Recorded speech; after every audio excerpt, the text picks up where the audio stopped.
Et durant la période de confinement, je me suis proposée comme renfort Covid dans un EHPAD afin de lutter contre cette épidémie. Arrivée dans cet EHPAD, j'ai été présentée à l'équipe qui est à majorité féminine, comme la plupart du temps dans ce genre d'établissement. Elles m'ont tout de suite pris sur leur aile pour m'expliquer les différentes conditions à faire durant cette période qui a été vraiment compliquée. Heureusement que des liens se sont vite créés. Du coup, on racontait souvent nos moments quand on rentrait à la maison.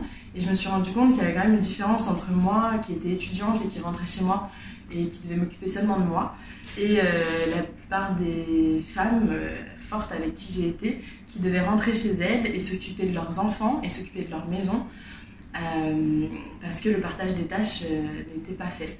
Alors que tous les jours, elles se battaient et vraiment c'était quelque chose de compliqué parce que quand on est en période Covid, on a 2 fois plus de travail, on a 2 fois plus de surveillance et du coup voilà, donc on discutait vraiment de beaucoup de choses et aussi des médias parce qu'on trouvait que dans les médias, on était représenté seulement par des hommes en fait. Il y avait beaucoup d'hommes qui nous donnaient des conseils, beaucoup d'hommes qui parlaient du terrain alors que la plupart du temps, qui sont les ASH, qui sont les aides-soignantes, qui sont les infirmières, ce sont des femmes.